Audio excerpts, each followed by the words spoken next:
বড় বড় ব্যবসায়ীরা আমাদের কাছে টাকার বস্তা নিয়ে এসেছে 5 তারিখের পরে, যারা এতদিন কেউ আমাদের নাম সহ্য করতে পারতো না, কেউ ওপেন প্লেসে গালিগালাজ করেছে, কেউ স্বৈরাচারকে সরাসরি সহযোগিতা করেছে, তারাও কেউ কেউ এসেছে, বিভিন্ন কায়দায় এসেছে। কিন্তু আমরা ওইদিকে ফিরে তাকাইনি ভাই। আমরা ওইদিকে তাকালে আমাদের রুহানিয়াত ধ্বংস হয়ে যেত। আঠালের মতো লেগেছিল কেউ কেউ, 1 কাপ চা খাওয়ার দাওয়াত, যখন সাড়া দিতে পারলাম না বলে যে 5টা মিনিটের জন্য আসবো উনার বাসায় যদি 1 কাপ চা খাইতে পারে, এটাও সাড়া দিতে পারলাম না। তারপরে বিশাল এক অ্যামাউন্টের প্রস্তাব দিয়ে পাঠাই দিস। আল্লাহু আকবার। এই ক্ষেত্রে আল্লাহ তাআলাকে ভয় করেছি এবং ধৈর্য ধরার চেষ্টা করেছি। বিভিন্ন হেলিকপ্টারের মালিক আসছে, আয়সা বলছে যে এখন থেকে যখন লাগবে বলবেন, বলার সাথে সাথে পেয়ে যাবেন। হ্যাঁ বলি নেই, বলছি দেখব। এরপরে একই ব্যক্তি বলছেন যে আগামীতে নির্বাচনে আমরা চাই আপনারা বিজয়ী হন, ইনশাআল্লাহ আল্লাহ তৌফিক দিয়েছেন, বড় হাতেই দিব, শুধু আপনারা বললেই পেয়ে যাবেন। তাতেও হ্যাঁ বলি নেই, বলছি দেখব। এইরকম যারাই অফার দিয়েছেন, নিজেদের জ্ঞান বুদ্ধি অনুযায়ী প্রথমে তাদের ব্লাড সুগার দেখেছি যে সুগার ঠিক আছে কিনা, এরপরে আল্ট্রাসাউন্ড করেছি যে ভিতরের পার্টসগুলো ঠিক আছে কিনা, সন্দেহ হলে সিটি স্ক্যান করা হয়েছে, এনজিওগ্রাম, এবং শেষ পর্যন্ত এমআরআই করে যখন নিশ্চিত হয়েছি বেজাল, তখন বলেছি কালু সালামা।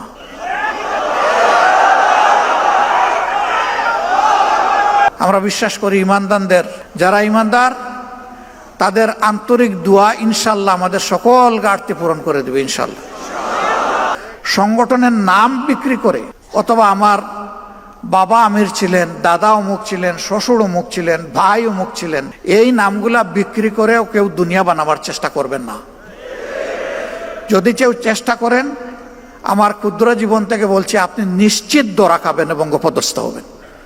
আপনার ক্যাপাসিটি থাকে, হালালভাবে আপনি নিজস্ব পরিচয় আগান, তবে আল্লাহকে ভয় করে আগাবেন, বেপরোয়া হবেন না, স্পিড লিমিটের ভিতরে থাকবেন, স্পিড কন্ট্রোল মানবেন, স্পিড ব্রেকার দেখে চলবেন, না হলে নিজেও মরবেন, সংগঠনকে আপনি মারবেন। এই বিষয়গুলো খেয়াল রেখে যদি চলতে পারি, আল্লাহর সাহায্য অবধারিত আমরা পাবো ইনশাআল্লাহ। ইমানের বলে আপনাকে টিকে থাকতে হবে আল্লাহর উপর ভরসা করে, আমলে সালেহ করতে হবে, সামনে যা আসুক, অনুকূল প্রতিকূল সমস্ত মঞ্জিল অতিক্রম করে আপনাকে আপনার আসল মঞ্জিলে পৌঁছতে হবে।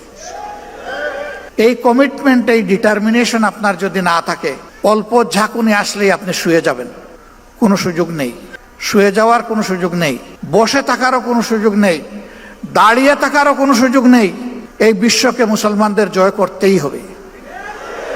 মুসলমানদের বাহাদুরি ফলানো নয়, এই বিশ্ব জয়ের প্রয়োজন ইসলামের ভিত্তিতে। এই কারণে গোটা মানবতা আজকে লাঞ্ছিত, গোটা মানবতা আজকে পর্যদস্ত, বিপর্যস্ত এবং অপমানিত। এই মানবতার মুক্তির জন্য আল্লাহ যে সনদ দিয়েছেন, আল্লাহর কসম, এর বাইরে কোনো সনদ দিয়ে দুনিয়ার মানবতার কোনো মুক্তি আসবে না। যেই সময় মুসলমানদের ঐতিহাসিক দায়িত্ব পালন করার কথা, সেই সময় মুসলমানরা 2টা ভয়াবহ রোগে আক্রান্ত। একটা নিজেদের মধ্যে কামড়াকামড়ি, বিভক্তি, আরেকটি হচ্ছে অপশক্তির ভক্তি। আরে ভাই, ভক্তি তো হবে একমাত্র আল্লাহ তাআলার। এত বড় সমাবেশ হয়ে গেল, আমরা কি কোথাও চাঁদা তুলতে বলছি কাউকে? বলি নাই। আমরা নিজেরাও কারো কাছে চাঁদা চাইনি। এখন কেউ বিশ্লেষণ করে 100, কেউ 200 কোটি। আপনারা শুনবেন যে কেন্দ্রের কয় কোটি খরচ হয়েছে। অবশ্যই এরকম হিসাবে আপনাদের শোনার অধিকার আছে। এই পরিমাণটা আমার ধারণা ছিল যে 3.25 কোটিতে আটকায় ফেলতে পারবো, একটু অ্যাক্সিড করবে, এটা 3.5 কোটি পর্যন্ত পৌঁছবে, এর বেশি নয়। আলহামদুলিল্লাহ। পড়ে গেলাম, উঠার চেষ্টা করলাম, আবার পড়ে গেলাম, আবার উঠার চেষ্টা করলাম, কিন্তু এই লোকেরা আমাকে জুড়ে ধরে ছাপাইয়ে বসাইয়ে দিল। সবাই বলতেছেন আপনি আর কথা বলতে পারবেন না। আমি বলতেছি যে কথা কিছু তো বলতে হবে, যেহেতু এখনো দম আসা যাওয়া করতেছে। যত সময় দম থাকবে কথা বন্ধ হবে কেন? সম্মানিত ভাইয়েরা এবং আমার বোনেরা, আমি শুনেছি অনেকে কান্নাকাটি করেছে। কেন কানলেন? যদি জান চলেই যায় বলবেন আলহামদুলিল্লাহ, এটি মুমিনের দায়িত্ব। এখন গেলাম হসপিটালে, এমন ভাব দেখায় সহকর্মী ডাক্তাররা, এখানেও কেউ কেউ আছে, যে আমার মরতেই দিবে না। আরে ভাই, আমি কি এখানে থাকতে আসছি না? আমি যাবো আবার আসল ঠিকানা জান্নাতের বাড়িতে। এই পোষা জায়গায় আমার রাখবেন কেন বেঁধে আপনারা? এই মলিনতা পরিষ্কার করতে একজন ঝাড়ুদার হিসাবে আল্লাহর যতদিন প্রয়োজন, আল্লাহ তার বান্দাদেরকে বান্দিদেরকে যেন ততদিনই হায়াত দেন, এর বেশি দরকার নাই। সমাজের আবর্জনা পরিষ্কার করার জন্য, আল্লাহর দ্বীনকে কায়েম করার জন্য। এরপরের কথা হলো, দুনিয়া কোনো মানুষ কি প্রিয় সংগঠন বা দিনের জন্য বাধ্যতামূলক? অবশ্যই না, কিন্তু আমাদের জন্য বাধ্যতামূলক আল্লাহর দ্বীন এবং সংগঠন। একজন মরবে, আরেকজন আসবে। আমাদের মায়েদের গর্ভে মুজাহিদ, মুমিনা, মহসেনা, মুমিন, মহসেন জন্ম নিবে। এরা পরবর্তীর পতাকা হাতেও ধরবে, প্রয়োজনে দাঁত দিয়ে কামড় দিয়ে ধরবে। আসসালামু আলাইকুম রহমতুল্লাহ। সুপ্রিয় দর্শক, গতকালকে বাংলাদেশ জামাতে ইসলামীর ঢাকা মহানগরীর দক্ষিণের রোকন সম্মেলন অনুষ্ঠিত হয়েছে, যা রাজনৈতিক অঙ্গনে তোলপাড় সৃষ্টি করে দিয়েছে। আপনারা দেখেছেন তো, রোকন সম্মেলনে আমিরে জামাত দীর্ঘ প্রায় 1 ঘন্টার মতো বক্তব্য দিয়েছে। আপনারা জানেন যে আমিরে জামাত ডাক্তার শফিকুর রহমান 19 জুলাই যে মহাসমাবেশ হয়েছিল, সেটার সমাপনী বক্তব্য দিতে গিয়ে, সভাপতির বক্তব্য দিতে গিয়ে তিনি অসুস্থ হয়ে পড়ে যান। তো এই কারণে তার অনেকগুলো মনের কথা বলার ছিল, তিনি বলতে পারেননি। সেই কথাগুলোই যেন পরবর্তী স্টেপে যতগুলো প্রোগ্রাম হচ্ছে সব প্রোগ্রামে বলতেছে। এই রোকন সম্মেলনে আমিরে জামাত যে বক্তব্যটা দিয়েছে, আমি মনে করব যে এটা ইতিহাসের সেরা বক্তব্য। আমিরে জামাতের জীবনে যতগুলো বক্তব্য আছে তার মধ্যে অন্যতম বক্তব্য, যা ভিডিওর শুরুতে আপনারা সামান্য অংশ শুনলেন। তো দর্শক, বেশি দেরি করব না, আমি এই আমিরে জামাতের পুরো বক্তব্যটা আপনাদের শোনাবো। আপনাদের প্রতি বিশেষ অনুরোধ থাকবে, আপনারা এই ভিডিওটা পুরোটা দেখার অনুরোধ করবেন এবং এই ভিডিওটা বেশি বেশি করে শেয়ার করবেন। তো চলুন আমরা আমিরে জামাতের পুরো বক্তব্যের ভিডিওটা দেখে আসি। আসসালামু আলাইকুম ওয়া রাহমাতুল্লাহ। আলহামদুলিল্লাহি রাব্বিল আলামিন, ওয়াসসালাতু ওয়াসসালামু আলা রাসূলিহিল কারীম ওয়া আলা আলিহি ওয়া সাহবিহি ওয়া আহলি বাইতি আজমাইন। আমাদের প্রাণের কাফেলা, আমাদের বিশ্বাস অনুযায়ী জান্নাতের পথের ঠিকানা বাংলাদেশ জামাত ইসলামী ঢাকা মহানগরী দক্ষিণ শাখার উদ্যোগে আয়োজিত আজকের এই রোকন সম্মেলনে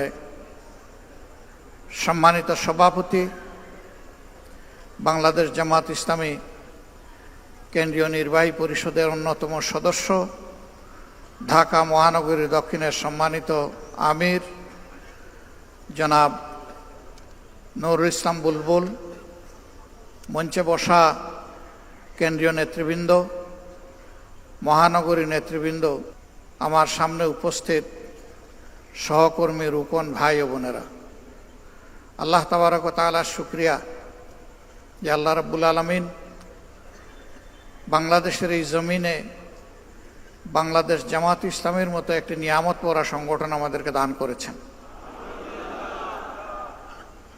এই সংগঠন তার জন্মলগ্ন থেকে আল্লাহর দ্বীনের উপর পথ চলতে গিয়ে বিভিন্ন সময় বিভিন্ন বাধা, প্রতিবন্ধকতা, চ্যালেঞ্জের মুখোমুখি হয়েছে এবং এটি হচ্ছে নবীওয়ালা পথ। দুনিয়ায় 9 জন নবী ছাড়া তৃতীয় আরেকজন খুঁজে পাওয়া যাবে না যাদের সাথে কায়েমি স্বার্থবাদী সমাজের সংঘাত হয়নি।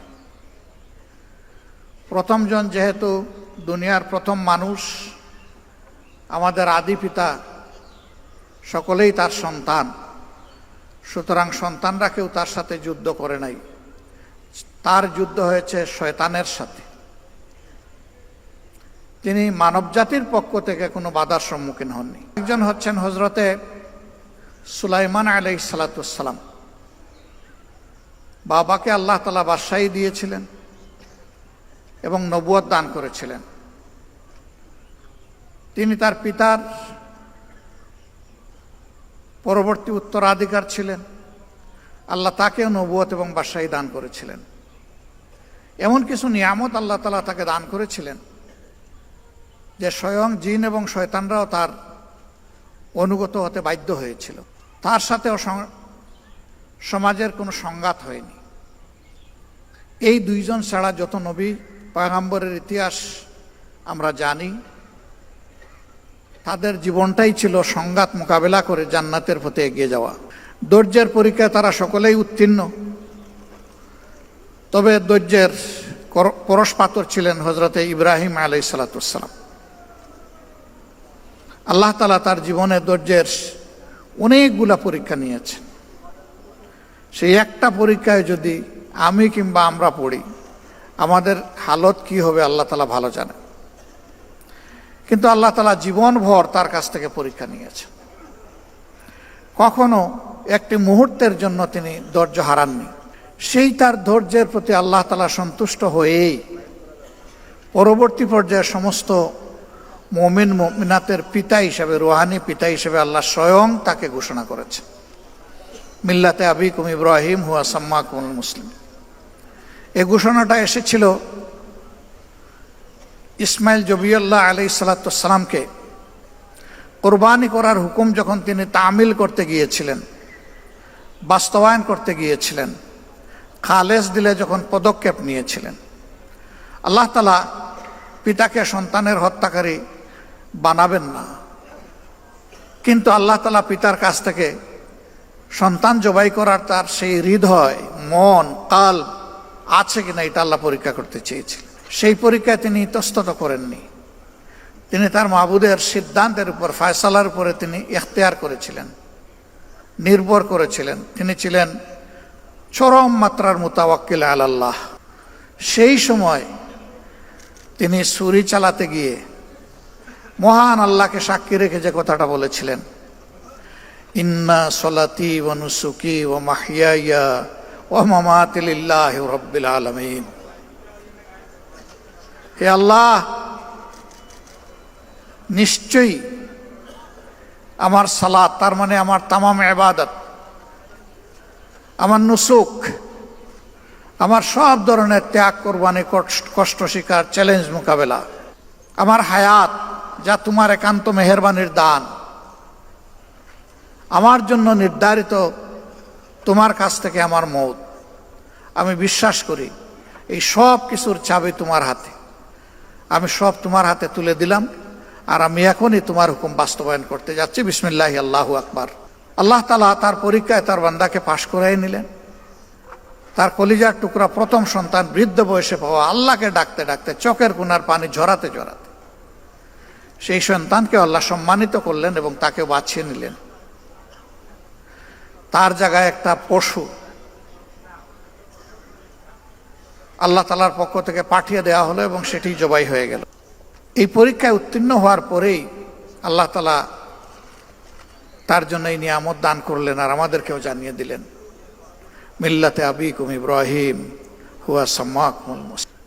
ধৈর্যের পরীক্ষায় উত্তীর্ণ আমার এই গোলাম এখন থেকে সমস্ত মুমিন মুমিনাতের বাপ। আল্লাহু আকবার। ভাই বোনেরা, আমি সহ আমরা যারা এই শপথ নিয়েছি, শপথের শেষ পর্যায়ে গিয়ে এই কথাটা আমরা সবাই তেলাওয়াত করেছি।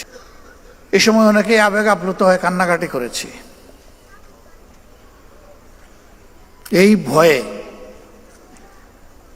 যে কথা নির্দ্বিধায় নিঃসংকোচে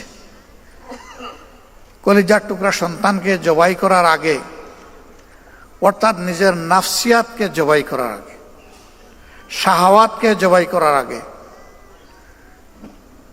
আল্লাহর প্রিয় পয়গম্বর হযরত ইব্রাহিম আলাইহিস সালাম বলেছিলেন, আমি সেই একই কথা বলছি, হে আল্লাহ, তিনি এর ভার বহন করার উপযুক্ত ছিলেন, তাকে তুমি উপযুক্ততা দান করেছিলে, আমি কি পারবো? এই ভয়ে আমাদের কলিজা থরথর করে কেঁপেছে। তাই কলিজার ভয়ে ভীত সন্তুষ্ট হয়ে চোখের কোণা থেকে পানি ঝরেছে। আমরা কোন হওয়ার কেউ হয়েছে 25 বছর, কেউ 20 বছর, কেউ 30 বছর। আমার ছোট্ট জীবনে কাটায় কাটায় 41 বছর। আমি প্রথম দিন শপথ নেওয়ার পরে আমার অবস্থান কোথায় ছিল? আমার ইলমের উচ্চতা, আমার আমলের স্বচ্ছতা, আমার লেনদেন মুআমেলাতের অবস্থান, নিজের প্রতি আমার দায়বোধ, আল্লাহ তাআলার কুল মাখলুকাতের প্রতি আমার দায়বোধ, আমার অনুভূতি, বিশেষ করে আহলে করিব এবং আহলে বাদ, তাদের প্রতি আমার যে দায়বোধের অনুভূতি ছিল, আজকে কি আমি সে জায়গায় টিকে আছি? যদি আমি টিকে থাকি তাহলে বুঝতে হবে যে আমি এক জায়গায় স্থির দাঁড়িয়ে আছি, আমি পিছিয়ে যাইনি।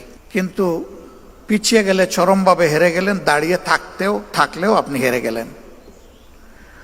দুনিয়া দাঁড়িয়ে নাই, আপনার হায়াতও দাঁড়িয়ে নাই। ক্রমাগত হায়াতের বরফ গলছে, এ বরফ গলে গলে পানি হয়ে যাচ্ছে। এই পানির কোনো মূল্য নাই। যতক্ষণ হায়াত বরফ হিসাবে থাকবে ততক্ষণ মূল্য আছে। হ্যাঁ, বিবেকের হিসাবে যদি এটা মনে হয় যে আলহামদুলিল্লাহ আমার মধ্যে আগে এই দুর্বলতা, এই ত্রুটি ছিল, আল্লাহ তাআলার সাহায্যে আমার হুলুসিয়তপূর্ণ চেষ্টায় এগুলা অতিক্রম করা কিছুটা সম্ভব হয়েছে এবং আমি বাকিটা চেষ্টা করছি, তাইলে সেজদায় পড়ে আল্লাহর শুকর আদায় করা দরকার যে তিনি আপনাকে তৌফিক দিয়েছেন বলে আপনি পারছেন। কিন্তু এই অবস্থা যদি সৃষ্টি না হয়, মনে রাখবেন সৃষ্টির চলন্ত গাড়ি আপনার জন্য অপেক্ষা করবে না। এক স্টেশনের পর আরেক স্টেশন অতিক্রম করতে করতে আল্লাহ তাআলার দরবারে গিয়ে হাজির হয়ে যাবে, আপনি পিছনে পড়ে থাকবেন, এর কোনো অবকাশ নেই। রুকন হওয়ার পরেও যারা চিন্তা করেন যে আল্লাহ তাআলা আমাকে যে ক্যারিয়ার দিয়েছেন, একাডেমিক ক্যারিয়ার, এই ক্যারিয়ার দিয়ে এখনই কিছু রুজি করে না গেলে আমি যখন বৃদ্ধ হয়ে বিছনায় পড়ে যাব, আমার সন্তানরা আগত এবং অনাগত তারা যখন বড় হয়ে উঠবে, তখন তাদের জন্য একটা আশ্রয়ের জায়গা আমি করে যেতে পারলাম কি? তাহলে আমি আগে একটু নিজেকে সামলিয়ে নেই, তারপরে ইনশাআল্লাহ রুকনিয়তের যে শপথ, আজিমতের যে শপথ, এইটার হক আমি আদায় করার চেষ্টা করব। এই চিন্তা যাদের মধ্যে আসবে, আপনি ধরে নেবেন যে আপনি ধ্বংসের পথে আগাচ্ছেন। ওয়াল আসর ইন্নাল ইনসানা লাফি খুসর, আপনি ওই ইনসানের মধ্যে পড়ে গেছেন। ইল্লাল্লাযীনা আমানু ওয়া আমিলুস সালিহ ওয়া তাওয়াসাউ বিল হক ওয়া তাওয়াসাউ বিস সবর। ইমানের বলে আপনাকে টিকে থাকতে হবে আল্লাহর উপর ভরসা করে, আমলে সালেহ করতে হবে, সামনে যা আসুক, অনুকূল প্রতিকূল সমস্ত মঞ্জিল অতিক্রম করে আপনাকে আপনার আসল মঞ্জিলে পৌঁছতে হবে। এই কমিটমেন্ট, এই ডিটারমিনেশন আপনার যদি না থাকে, অল্প ঝাঁকুনি আসলেই আপনি শুয়ে যাবেন, কোনো সুযোগ নেই, শুয়ে যাওয়ার কোনো সুযোগ নেই, বসে থাকারও কোনো সুযোগ নেই, দাঁড়িয়ে থাকারও কোনো সুযোগ নেই। এই বিশ্বকে মুসলমানদের জয় করতেই হবে। মুসলমানদের বাহাদুরি ফলানো নয়, এই বিশ্ব জয়ের প্রয়োজন ইসলামের ভিত্তিতে। এই কারণে গোটা মানবতা আজকে লাঞ্ছিত, গোটা মানবতা আজকে পর্যদস্ত, বিপর্যস্ত এবং অপমানিত। এই মানবতার মুক্তির জন্য আল্লাহ যে সনদ দিয়েছেন, আল্লাহর কসম, এর বাইরে কোনো সনদ দিয়ে দুনিয়ার মানবতার কোনো মুক্তি আসবে না। যেই সময় মুসলমানদের ঐতিহাসিক দায়িত্ব পালন করার কথা, সেই সময় মুসলমানরা দুইটা ভয়াবহ রোগে আক্রান্ত। একটা নিজেদের মধ্যে কামড়াকামড়ি, বিভক্তি, আরেকটি হচ্ছে অপশক্তির ভক্তি। আরে ভাই, ভক্তি তো হবে একমাত্র আল্লাহ তাআলার, ভয় তো করবে একমাত্র তাকে।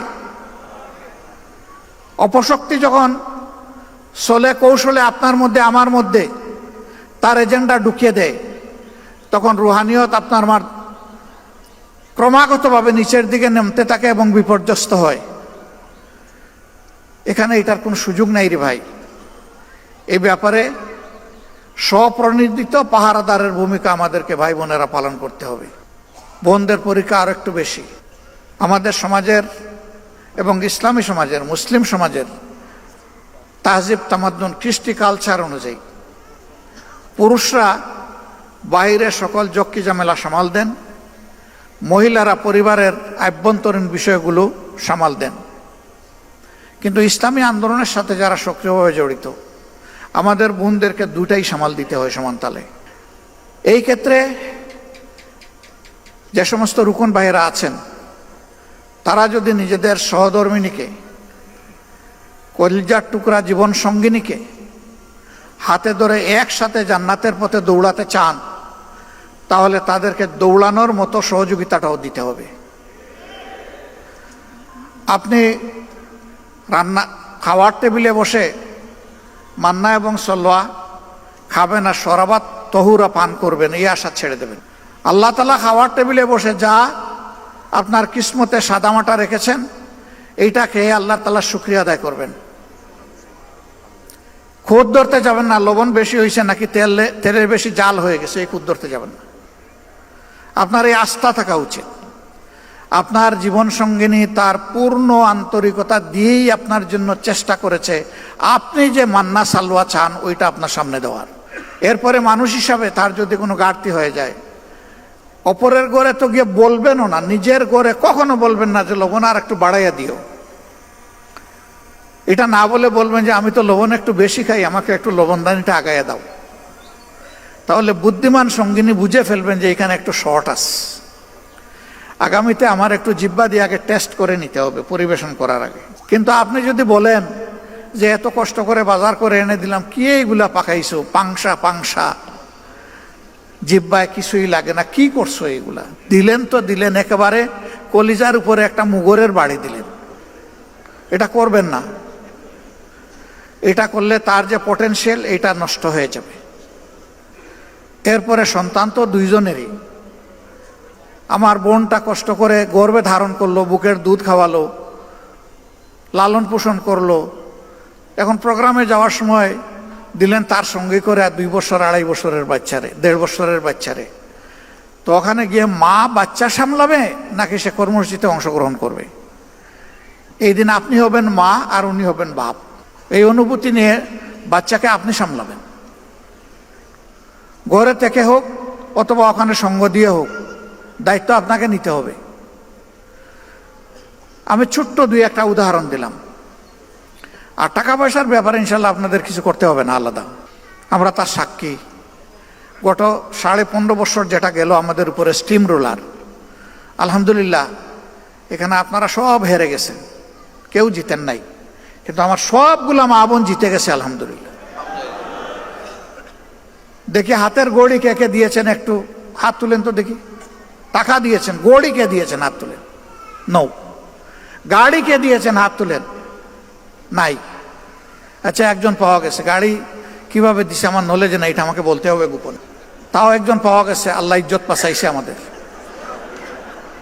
এখানে আমার ধারণা 1.5 থেকে 2,000 ভাই আমার সামনে আছেন। আমরা পারলাম না ইয়েস বলতে, একজন ছাড়া, এটা জানতে হবে। কিন্তু আমার বিশ্বাস এখানে যে মায়েরা আছেন, বোনেরা আছেন, যদি জিজ্ঞেস করেন যে এই বিপদের সময় কানের দুল, নাকের ফুল, হাতের বালা, গলার মালা কে কে খুলে দিয়েছেন, একজনও বাদ যাবে না বলে আমি বিশ্বাস করি। এই জন্য এই ব্যাপারে আমার বলার কিছু নাই, দরকার নেই। তারা খানদানি ঐতিহ্য ধরে রেখেছেন। উম্মাহাতুল মুসলিমিন এবং যারা সাহাবিয়া রাদিয়াল্লাহু তাআলা আনহুমা ছিলেন, তারা যে কাজ করেছেন আজকে আমাদের মা বোনেরা ঠিক একই কাজ করছেন। আল্লাহু আকবার। সম্মানিত ভাইরা, এইভাবে নারী পুরুষের সমন্বয়ে আমরা যদি আগাই, আলহামদুলিল্লাহ আল্লাহর দিনের জন্য এই জমিন আবাদ হয়ে যাবে। এবং সেই লুকিয়ে থাকা সূর্যের হালকা রোশনি দেখা যাচ্ছে, এটা ইনশাআল্লাহ পূর্ব আকাশে মাথা তুলে দুনিয়া শপথ করে দুনিয়াকে মুক্তি দিবে ইনশাআল্লাহ। কিন্তু তার জন্য বিপুল কুরবানি লাগবে। 30-35টা আসনে ইলেকশন করার সময় আমরা যে পরিশ্রম করেছি, যে আর্থিক কুরবানি দিয়েছি, যে পেরেশানি করেছি, এখন যদি তার 10 গুণ আসনে আমাদেরকে নির্বাচন করতে হয়, তাহলে ওই জিনিসগুলো 10 গুণ বাড়াতে হবে ইনশাল্লাহ। পারবেন? অর্ধেক ইনশাল্লাহ না, পুরা ইনশাল্লাহ? পারবেন কেন? পারতে হবে ইনশাল্লাহ। এবার যাদের ব্যাংক ব্যালেন্স আছে ওখানে হাত দিতে হবে। এটা আপনার না, এটা আল্লাহ তাআলার। ওখান থেকে আগে কত বিনিয়োগ করবেন তাড়াতাড়ি সিদ্ধান্ত নেন। তবে আমার অভিজ্ঞতা হচ্ছে আমাদের গরিব ভাইয়েরাই ধনী। সচ্ছলরা আমার কথায় রাগ করবেন না, নিজেকে মিলিয়ে নেবেন। মাসে যিনি 5,000 টাকা, 10,000 টাকা, 15,000 টাকা বেতন পান, তারা কঠিন দিনগুলোতে 5, 10, 15 হাজারের পুরোটাই দিয়ে দিয়েছে। কিন্তু আমাদের সচ্ছল ভাইয়েরা চিন্তা করেছেন, আমার তো এক মাসে 1 কোটি টাকা, আচ্ছা কত দিলে সবার চাইতে বেশি হবে? আপনি সবার সাথে কম্পিটিশন করতে গেলেন কেন? আল্লাহ আপনাকে যে নিয়ামত দিয়েছেন, আপনি আপনার সাথে কম্পিটিশন করেন। তাইলে তো আপনি নিজের উপরে ইনসাফ করতে পারবেন। বড় বড় ব্যবসায়ীরা আমাদের কাছে টাকার বস্তা নিয়ে এসেছে 5 তারিখের পরে, যারা এতদিন কেউ আমাদের নাম সহ্য করতে পারতো না, কেউ ওপেন প্লেসে গালিগালাজ করেছে, কেউ স্বৈরাচারকে সরাসরি সহযোগিতা করেছে, তারাও কেউ কেউ এসেছে, বিভিন্ন কায়দায় এসেছে। কিন্তু আমরা ওইদিকে ফিরে তাকাইনি ভাই। আমরা ওইদিকে তাকালে আমাদের রুহানিয়াত ধ্বংস হয়ে যেত। আঠালের মতো লেগেছিল কেউ কেউ 1 কাপ চা খাওয়ার দাওয়াত, যখন সাড়া দিতে পারলাম না বলে যে 5টা মিনিটের জন্য আসবো উনার বাসায় যদি 1 কাপ চা খাইতে পারে, এটাও সাড়া দিতে পারলাম না। তারপরে বিশাল এক অ্যামাউন্টের প্রস্তাব দিয়ে পাঠাই দিস। আল্লাহু আকবার। এই ক্ষেত্রে আল্লাহ তাআলাকে ভয় করেছি এবং ধৈর্য ধরার চেষ্টা করেছি। বিভিন্ন হেলিকপ্টারের মালিক আসছে, আয়সা বলছে যে এখন থেকে যখন লাগবে বলবেন, বলার সাথে সাথে পেয়ে যাবেন। হা বলি নাই, বলছি দেখব। এরপরে একই ব্যক্তি বলছেন যে আগামীতে নির্বাচনে আমরা চাই আপনারা বিজয়ী হন, ইনশাআল্লাহ আল্লাহ তৌফিক দিয়েছেন, বড় হাতেই দিব, শুধু আপনারা বললেই পেয়ে যাবেন। তাতেও হা বলি নাই, বলছি দেখব।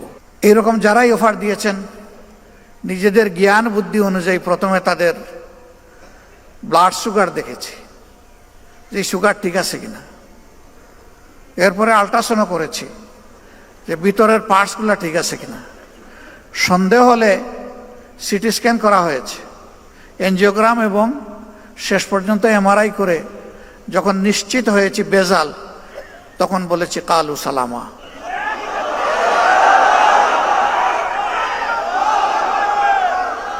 আমরা বিশ্বাস করি ইমানদারদের, যারা ইমানদার তাদের আন্তরিক দোয়া ইনশাল্লাহ আমাদের সকল ঘাটতি পূরণ করে দেবে ইনশাল্লাহ। স্বচক্ষে এগুলা দেখা যাচ্ছে। তো এখন 1 সপ্তাহে যা খরচ হয়, এক সময় সংগঠন 2 মাসেও তা খরচ করতো না। অতীতের নির্বাচনের সময় আমাদের ঋণ হয়েছে, নির্বাচন চলে যাওয়ার সময় সেই ঋণ আমরা কষ্ট করে পরিশোধ করেছি। আলহামদুলিল্লাহ। এই যে মুমিনদের অন্তর আল্লাহ তাআলা নরম, তরল, কোমল, মানবিক, দরদি, মায়াবী করে দিয়েছেন, এখন কোনো ক্ষেত্রে আমাদের কোনো ঋণ নাই। এত বড় সমাবেশ হয়ে গেল, আমরা কি কোথাও চাঁদা তুলতে বলছি কাউকে? বলি নাই। আমরা নিজেরাও কারো কাছে চাঁদা চাইনি। এখন কেউ বিশ্লেষণ করে 100, কেউ 200 কোটি। আপনারা শুনবেন যে কেন্দ্রের কয় কোটি খরচ হয়েছে। অবশ্যই এরকম হিসাবে আপনাদের শোনার অধিকার আছে। এই পরিমাণটা আমার ধারণা ছিল যে 3.25 কোটিতে আটকায় ফেলতে পারবো, একটু অ্যাকসেপ্ট করবে। এটা 3.5 কোটি পর্যন্ত পৌঁছবে, এর বেশি নয়। আলহামদুলিল্লাহ। এখন যে বিশ্লেষণ করার করতে থাকো, আমাদের আসে যায় না কিছুই। আমরা এই সমাবেশটা করেছি 2টি কারণে। একটি হচ্ছে 5 আগস্টের পর অনেক দল অনেক বড় বড় সমাবেশ করেছে, আমরা অস্থিরতা দেখাইনি। বাংলাদেশের জনগণের দেখার প্রয়োজন ছিল যে জামাতে ইসলামী আগামীর জন্য কতটা প্রস্তুত। এই প্রস্তুতির একটা ছোট্ট নমুনা হচ্ছে এই সমাবেশ। এই সমাবেশ করতে গিয়ে আমরা একেবারে জান কুরবান করে ফেলিনি। আমরা 2 মহানগরী আর উত্তর দক্ষিণ 2 ঢাকা অঞ্চল, এইটাকে একটু গুরুত্ব দিয়েছি। বাকি বলেছি আনফাল, আপনাদের কাজ নফল, যতটুকু আসতে পারেন। সবাই বলেছে একটা কৌটা দিলে ভালো হয়, দিলাম। আলহামদুলিল্লাহ, মুফস্সলের বেশিরভাগ এলাকা থেকে আমরা যা কৌটা দিয়েছি তার চেয়ে বেশি এসেছে। এরকম একটা সমাবেশ হলে 200 কোটি টাকা তো হিসাব করতে হবে। তার কারণ হলো খাওয়া দাওয়ার ব্যবস্থা করা, তার কারণ হলো আবার হাতে কিছু তুলে দেওয়া। কিন্তু না, এখানে যদি আমরা ওই সমাবেশে বলতাম যে বিভিন্ন জায়গায় বাক্স রাখা আছে, যে যা পারেন দিয়ে যান। আমার ধারণা বাক্সগুলা সংকুলান হতো না। কেন? প্রত্যেকটা মানুষ বিশ্বাস করে আমার হালাল রুজি থেকে যা দিব আল্লাহর দরবারে তা হবে আমার পক্ষ থেকে বিনিয়োগ। বিনিয়োগ করলেই তো আপনি লাভের আশা করবেন, মূলধনও টিকে থাকবে। এই জন্য তো আল্লাহ তাআলা বলেছেন উদাহরণ দিয়ে, যেন একটা শস্য বীজ তুমি রোপণ করলে, এটা থেকে একটা গাছ জন্ম নিল, তার থেকে 60টা ছড়া বের হলো, প্রত্যেকটা ছড়ায় 100টা করে দানা যুক্ত হলো। এরপরে এটা হলো কোরআনের ভাষা। হাদিসের ভাষা হলো আল্লাহ যার পর বেহিসাব খুশি হবেন তারে বেহিসাব দিবেন, কোনো হিসাব নাই। পড়ে গেলাম, উঠার চেষ্টা করলাম, আবার পড়ে গেলাম, আবার উঠার চেষ্টা করলাম, কিন্তু এই লোকেরা আমাকে জুড়ে ধরে ছাপাইয়ে বসাইয়ে দিল। সবাই বলতেছেন আপনি আর কথা বলতে পারবেন না। আমি বলতেছি যে কথা কিছু তো বলতে হবে, যেহেতু এখনো দম আসা যাওয়া করতেছে। যত সময় দম থাকবে কথা বন্ধ হবে কেন? সম্মানিত ভাইয়েরা এবং আমার বোনেরা, আমি শুনেছি অনেকে কান্নাকাটি করেছে। কেন কানলেন? যদি জান চলেই যায় বলবেন আলহামদুলিল্লাহ, এটাই মুমিনের দায়িত্ব। এখন গেলাম হসপিটালে, এমন ভাব দেখায় সহকর্মী ডাক্তাররা, এখানেও কেউ কেউ আছে, যে আমার মরতেই দিবে না। আরে ভাই, আমি কি এখানে থাকতে আসছি না? আমি যাবো আবার আসল ঠিকানা জান্নাতের বাড়িতে, এই পোষা জায়গায় আমার রাখবেন কেন বেঁধে আপনারা? এই মলিনতা পরিষ্কার করতে একজন ঝাড়ুদার হিসাবে আল্লাহর যতদিন প্রয়োজন, আল্লাহ তার বান্দাদেরকে বান্দিদেরকে যেন ততদিনই হায়াত দেন, এর বেশি দরকার নাই। সমাজের আবর্জনা পরিষ্কার করার জন্য, আল্লাহর দিনকে কায়েম করার জন্য। এরপরের কথা হলো, দুনিয়া কোনো মানুষ কি প্রিয় সংগঠন বা দিনের জন্য বাধ্যতামূলক? অবশ্যই না, কিন্তু আমাদের জন্য বাধ্যতামূলক আল্লাহর দিন এবং সংগঠন। একজন মরবে, আরেকজন আসবে। আমাদের মায়েদের গর্ভে মুজাহিদ, মুমিনা, মহসিনা, মুমিন, মহসিন জন্ম নিবে। এরা পরবর্তীর পতাকা হাতেও ধরবে, প্রয়োজনে দাঁত দিয়ে কামড় দিয়ে ধরবে। আসা যাওয়ার এই পালাও চলতে থাকবে, আর দিনের একামত ইনশাল্লাহ হবে। আগামীর বাংলাদেশ আমরা চাই না আর মজলুম বাংলাদেশ হোক। এই জুলুম থেকে তারাই বাংলাদেশকে বাঁচাতে পারবে যারা শুধু আল্লাহর জন্য জীবন বাজি রেখে লড়াই করতে পারবে। দুনিয়ার কোনো ধান্দা থাকবে না যে এর মাধ্যমে আমার সামাজিক স্বীকৃতি আসবে। ব্যবসা বাণিজ্য যেখানে হাত দিব, আমি দেখব যে সেখানে শুধু আলী বাবার প্রদীপ জ্বলে উঠছে। এই ধরনের নোংরা কলুষিত চিন্তা যেন আমাদের কারো মাথায় না ঢোকে। সংগঠনের নাম বিক্রি করে, অথবা আমার বাবা আমির ছিলেন, দাদা অমুক ছিলেন, শ্বশুর অমুক ছিলেন, ভাই অমুক ছিলেন, এই নামগুলা বিক্রি করেও কেউ দুনিয়া বানাবার চেষ্টা করবেন না। যদি কেউ চেষ্টা করেন, আমার ক্ষুদ্র জীবন থেকে বলছি, আপনি নিশ্চিত দরা খাবেন এবং অপদস্থ হবেন। আপনার ক্যাপাসিটি থাকে, হালালভাবে আপনি নিজস্ব পরিচয় আগান, তবে আল্লাহকে ভয় করে আগাবেন। বেপরোয়া হবেন না, স্পিড লিমিটের ভিতরে থাকবেন, স্পিড কন্ট্রোল মানবেন, স্পিড ব্রেকার দেখে চলবেন, না হলে নিজেও মরবেন, সংগঠনকে আপনি মারবেন। এই বিষয়গুলো খেয়াল রেখে যদি চলতে পারি, আল্লাহর সাহায্য অবধারিত আমরা পাবো ইনশাআল্লাহ। এরপরের বিষয় হচ্ছে জবান। এটা ঠিক যে অন্যের নেগেটিভ সমালোচনা করলে কথার ঝাল বাড়ে, কিন্তু নেগেটিভ সমালোচনাতে কল্যাণ কম। নীতিগত সমালোচনা, কাউকে ড্যামেজ করার জন্য নয়, সংশোধন করার আশা। আমি চাই আমিও ভালো থাকবো, আমি চাই আমার সমাজও ভালো হোক। যদি এটি আমার উদ্দেশ্য থাকে, তাহলে স্বয়ং যারা দিনে রাত আমাদের বিরোধিতা করে তাদেরও কল্যাণ আমাদের কামনা করতে হবে, আল্লাহর কাছে দোয়া করতে হবে, এবং প্রত্যেকটি বক্তব্য হবে দাইল আল্লাহর ভাষায়। এমনকি সন্তানের সাথে যখন কথা বলবো সেটাও হবে দাইল আল্লাহর ভাষায়। স্ত্রীর সাথে যখন আমার আচরণ হবে সেইটাও হবে দাইল আল্লাহর ভাষায়। এইভাবে যদি সর্বক্ষেত্রে আল্লাহকে ভয় করে দাইল আল্লাহর দায়িত্ব আমরা পালন করতে পারি, ইনশাআল্লাহ একামতে দিনের দায়িত্ব আঞ্জাম দেওয়া সহজ হয়ে যাবে। আগামীর বাংলাদেশকে জয় করতে হবে ইনশাআল্লাহ। মনে রাখবেন, জামাতে ইসলামী হেরে গেলে বাংলাদেশ হেরে যাবে। এই বাংলাদেশের আশার প্রদীপ নিবু নিবু থাকলে এটি জামাত ইসলামী। এই প্রদীপকে আরো তেল, আরো শক্তি দিয়ে ইনশাআল্লাহ পূর্ণ মাত্রায় প্রজ্বলিত করতে হবে। তাহলে আমরা পারবো তো ইনশাআল্লাহ সেই নমুনা পেশ করতে। আপনারা যে পরিমাণ দৌড়াবেন, আমাদের কর্মীরাও সেই পরিমাণ দৌড়াবে। আমি আশা করি ৫৬,০০০ বর্গ মাইলকে কলুষ মুক্ত করার জন্য, সব ধরনের অশান্তি এবং জুলুম থেকে মুক্ত করার জন্যে এখন থেকে জিন্দেগির বাকি দিনগুলো, আগামী নির্বাচন নয়, জিন্দেগির বাকি দিনগুলো ইনশাআল্লাহ আমরা আল্লাহ তাআলাকে ওয়াকফ করে দিলাম। আপনারা রাজি আছেন? কিছু ভাই রাজি আছে, আবার কিছু ভাই এই দিকেও তাকায়।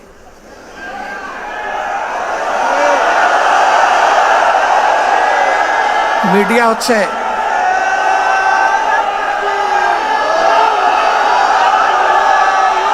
সম্মানিত ভাইরা,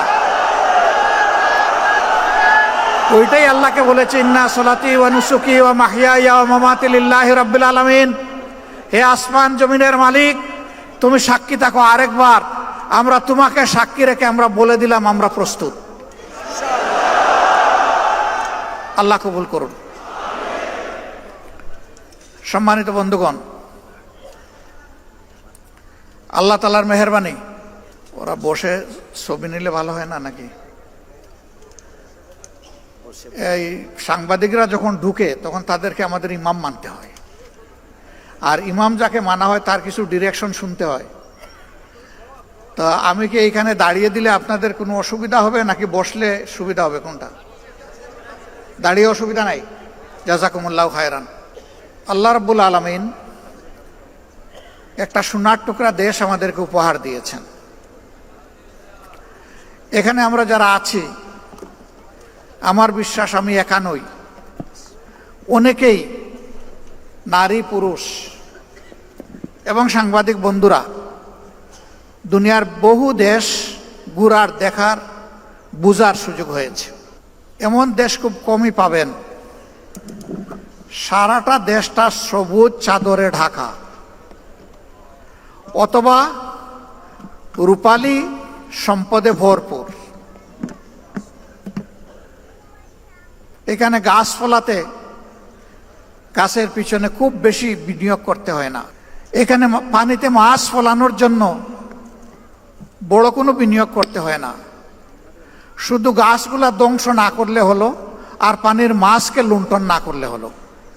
আল্লাহ তাআলা মাটির উপরে, পানির ভিতরে, পানির নিচে, সমুদ্রের গভীরে এবং সমুদ্রের তলায় সব জায়গায় সম্পদ দিয়েছেন। সম্পদের কোনো কমতি নাই। একটা সম্পদের অভাবের কারণে এই দেশটা হামাগুড়ি খাচ্ছে, এখন উঠে আর পড়ে, উঠে আর পড়ে। সেই সম্পদটা হচ্ছে সততার সম্পদ। যদি আমাদের দেশে লুণ্ঠন, চুরি, চামারি, বাটপারি না থাকতো, চাঁদাবাজি, দখলদারি না থাকতো, যদি নির্বাচিত প্রতিনিধিগণ, এটা সংসদ হোক অথবা স্থানীয় সরকার হোক, সব জায়গায় যদি তারা সততার পরিচয় দিতেন, আমি যতটুকু বুঝি এই বাংলাদেশ সত্যি আগের এক সরকার বলে গেছিল না, সিঙ্গাপুর, সাংহাই, কি জানি, কানাডা বানাডা অনেক কিছু বলে গেছে না, রিয়েলি ওই রকমই একটা দেশ হইতো।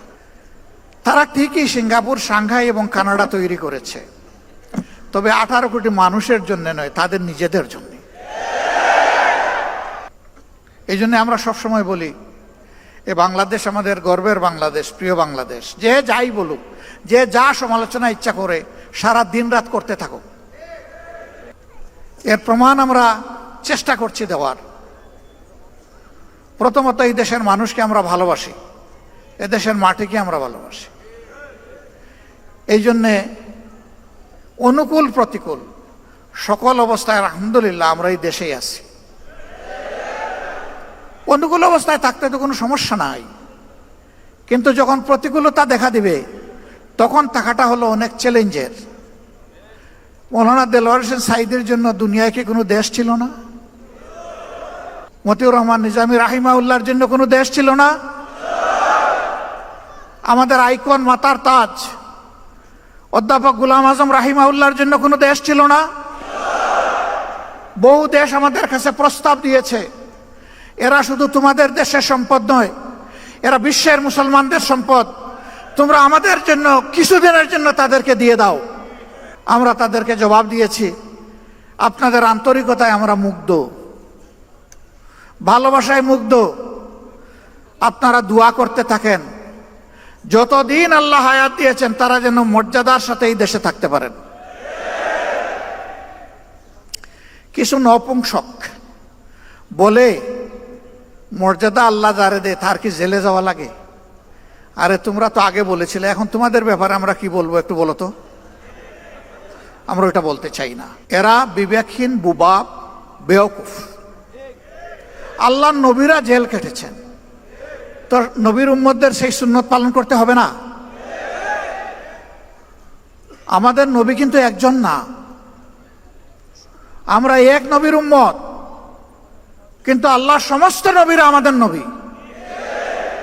ইসলামই একমাত্র ধর্ম সমস্ত নবীর নাম শুনলে সম্মান প্রদর্শন করে। আরেকটা ধর্ম এরকম দুনিয়া এখন খুঁজে পাওয়া যাবে না যে সমস্ত নবীকে সম্মান করে, কমপক্ষে এক দুইজনকে কুচা মারে। This is Islam, Islam and only Islam. এটাই একমাত্র অসাম্প্রদায়িক ধর্ম। না রে ভাই, দেশের ভিতর থেকে আমরা দাওয়াত পেয়ে যাইনি, আবার দেশের বাইরে থাকা লোকটাকে কেউ আটকায় রাখতে পারেনি। তিনিও সকল মায়ার বাঁধন ওই জগতের মায়াজাল ছিন্ন করে তার দায়িত্বের অনুভূতির কারণে তিনি একজন ফাইটার হিসাবে, আল্লাহর একজন সৈনিক হিসাবে আদালতে দাঁড়িয়ে তিনি বলবেন, আমার বিরুদ্ধে যত অভিযোগ, হে আল্লাহ তুমি সাক্ষী থাকো, সব মিথ্যা। তাই তারা করেছেন, আমরা ছেড়ে যাব না। হ্যাঁ, আল্লাহ তাআলার নির্দেশে বিশেষ প্রয়োজনে যদি কখনো যেতে হয় সেটি ভিন্ন, কিন্তু শুধু যান বাঁচানোর জন্য একটু শান্তিতে মায়ার জালে একটু গোড়াগড়ি করার জন্য ইসলামী আন্দোলনের লোকেরা যায়নি, ইনশাল্লাহ যাবে না।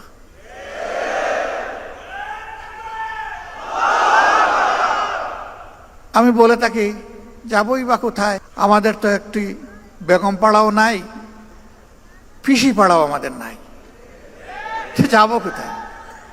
কারো আছে বেগম পাড়া, কারো আছে পিসি পাড়া, আমাদের নাই তো ওটা, এবং আমাদের এটা প্রয়োজনও নাই। আলহামদুলিল্লাহ, আল্লাহ যে জায়গায় মায়া করে, মহব্বত করে পয়দা করেছেন, এই জায়গাতেই যেন আল্লাহ বেশি করে বরকত দিয়ে দেন, এবং সেই বরকতটা শুধু যারা মুমিন মুসলমান, সাচ্চা মুসলমান না, আল্লাহর পক্ষ থেকে রহমত যখন জোরে, ওই নাফরমানও রহমতের অংশীদার হয়ে যায়। দুনিয়ায় সেও তার ভাগ পায়, আখেরাতে আল্লাহ রহমতের হিসাব তার কাছ থেকে নেবেন, কিন্তু দুনিয়ায় সেও পেয়ে যাবে।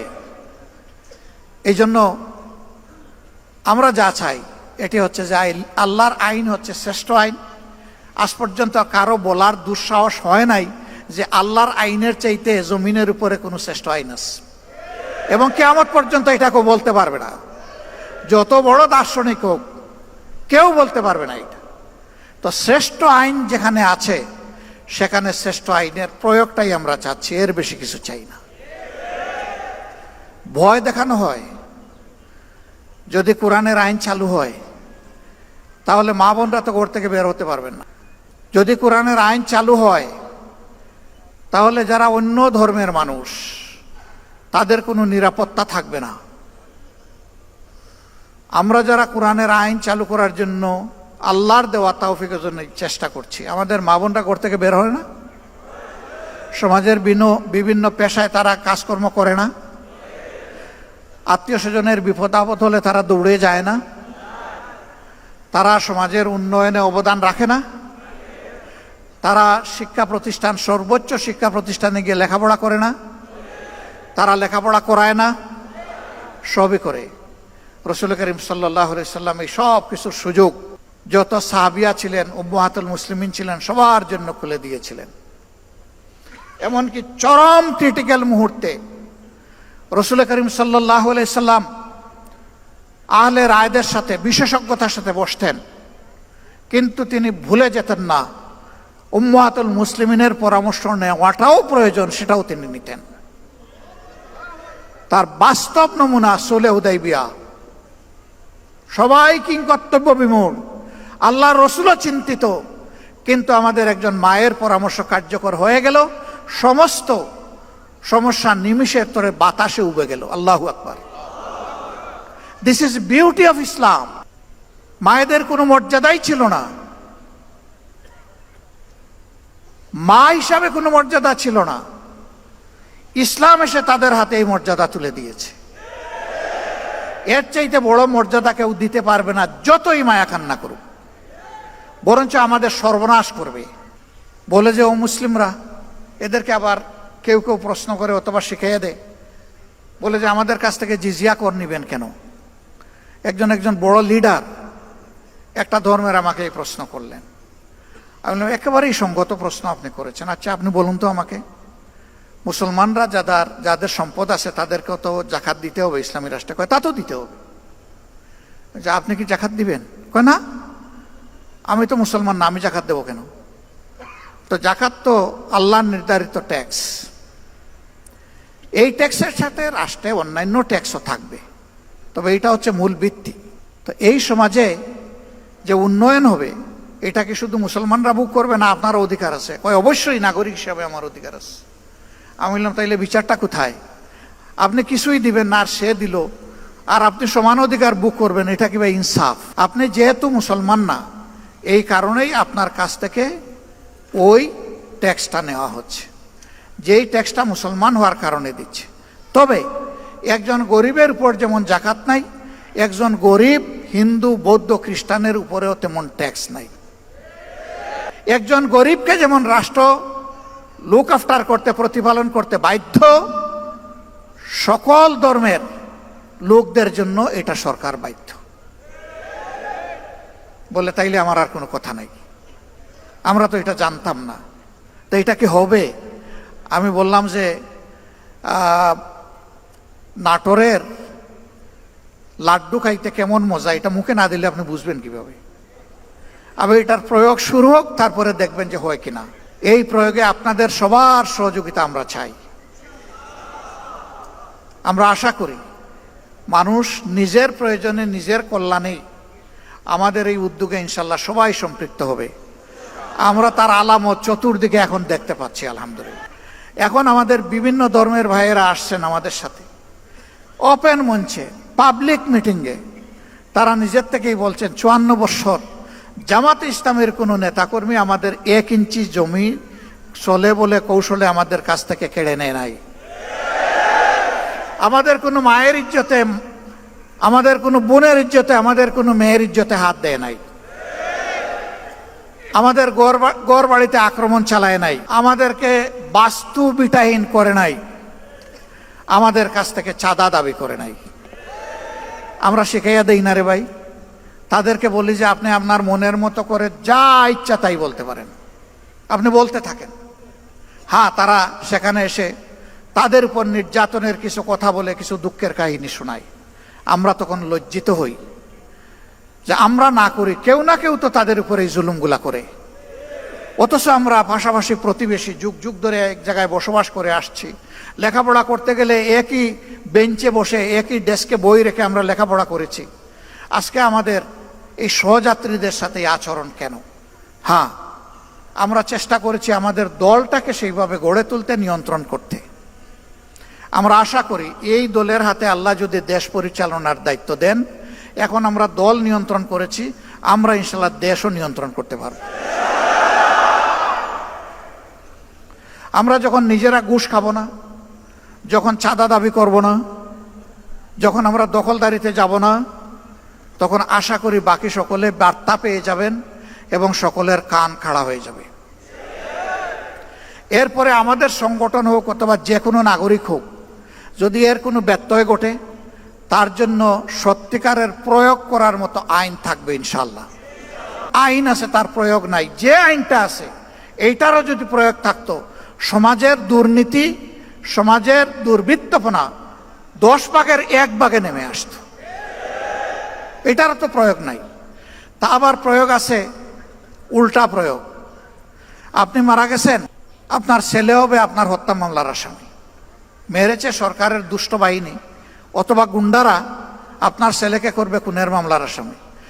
15.5 বছর এগুলো হয় নাই? আমাদের লোক হত্যা করে আমাদেরকে এই মামলার আসামি বানিয়েছে। সম্মানিত ভাইয়েরা, এই দুনিয়ায় 100% ন্যায় বিচার নিশ্চিত করা অসম্ভব। একটা মানুষ তার চেষ্টায় কিংবা নির্দেশে 100 মানুষ খুন করা হয়েছে, আপনি তাকে ফাঁসি কয়বার দেবেন? আপনি এখানে আর ফাঁসি বাড়াইতে পারবেন? একবারে বেশি পারবেন না। কিন্তু আল্লাহ তাআলার কাছে জাহান্নামের শাস্তির বিভিন্ন স্তর আছে। আল্লাহ সেখানে তার পাওনা পরিমাণ শাস্তি তাকে দান করবে। এই বিশ্বাস যদি মানুষের অন্তরে থাকে, তাহলে দুষ্কর্ম করার আগে তার কলজা থরথর করে কেঁপে উঠবে, ভূমিকম্প শুরু হয়ে যাবে। আমি কেমনে এই অপরাধ করব? দুনিয়ার কেউ না দেখুক, আল্লাহ তো দেখছে। এই ভয়টাই জাতির মধ্যে জাগাতে চাই আমরা। এমন একটি সমাজ যদি ইনশাআল্লাহ বাংলাদেশে গড়ে ওঠে, তাহলে জাতি, ধর্ম, দলমত নির্বিশেষে সকলে উপকৃত হবে। এই রুকন সম্মেলনে আজকে যারা হাজির হয়েছেন, তারা সমাজ বদলের স্বপ্ন দেখেন। সেই স্বপ্ন যেন ওই লোকের স্বপ্নের মতো না হয়। একজন তার বন্ধুদেরকে বলেছে, গত রাতকে খুব তৃপ্তি নিয়ে খেয়েছি, পেট ভরে। গত রাত্রে কখন? ডিনার? জি না, ডিনার না। ডিনার কি খেয়েছিল? বলে হ্যাঁ, তা খেয়ে তো ঘুমিয়ে পড়েছিলাম। তো ঘুমিয়ে পড়েছিলে, ঘুম ভেঙে তুমি কি সাহারি করেছো? কয় তাও না। তাইলে কি খেলে? কয় যে আম খেলাম, জাম খেলাম, লিচু খেলাম, তারপরে আপনার কমলা খেলাম, ড্রাগন খেলাম, পেয়ারা খেলাম, আঙ্গুর খেলাম, খেজুর খেলাম, তিন খেলাম, সব খাইছি। কই রে ভাই, এক সিজনে এত ফল তুমি কোথায় পেলে? আমরা তো বাজারে এগুলা পাই না। কই ভাই না ভাই, আমি তো স্বপ্নে খেয়েছি। আচ্ছা, স্বপ্নে যে তুমি খেলে, তো আমটা কোন কোয়ালিটির ছিল? কই না, এগুলা দেশে কিছু ভালো ছিল, কিছু পোকাও ছিল, কিছু মিষ্টিও ছিল, আবার কিছু টকও ছিল। কয় থামো, আর বলতে হবে না তোমাকে। ব্যাকল, তুমি যখন বিনা পয়সায় খাইলে, তাইলে ভালোগুলো বাছাই করে খাইলে না কেন? ওই স্বপ্ন আমরা দেখি না। আমরা সমাজ বদলের বাস্তব স্বপ্ন দেখি, এবং আমরা কোথায় চিড়া ভিজাতে চাই না। আমরা চাই দুধ অথবা পানি দিয়ে চিড়া ভিজবে, আর প্রয়োজনে আমাদের রক্ত দিয়ে চিড়া ভিজবে। সেই রক্ত যদি আল্লাহ মানবতার জন্য, মানবতার মুক্তির জন্য আল্লাহ কবুল করেন, আল্লাহর দরবারে লাখো শুকরিয়া। যুগে যুগে যারা মানবতার মুক্তির লড়াই করেছেন, তারা তার প্রমাণ রেখে গিয়েছে। যুদ্ধের ময়দানে এক হাত কোপকে ঝুলে গেছে, পায়ের নিচে ফেলে টান দিয়ে ছিঁড়ে ফেলেছেন।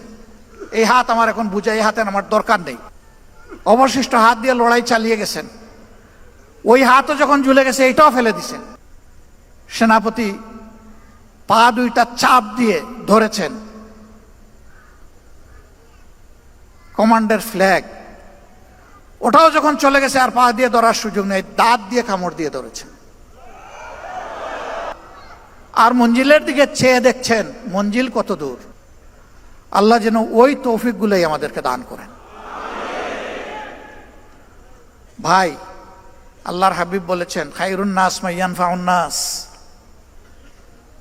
ভাই বোনেরা, সেই মানুষটাই উত্তম যে মানুষের কল্যাণ নিয়ে ব্যস্ত থাকে, চিন্তিত থাকে, পেরেশান থাকে, আর মানুষের অসুবিধা দূর করতে চায়, লেগে থাকে।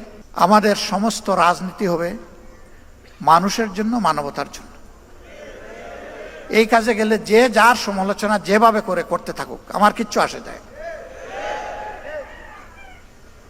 আমরা চলতেই থাকবো ইনশাআল্লাহ।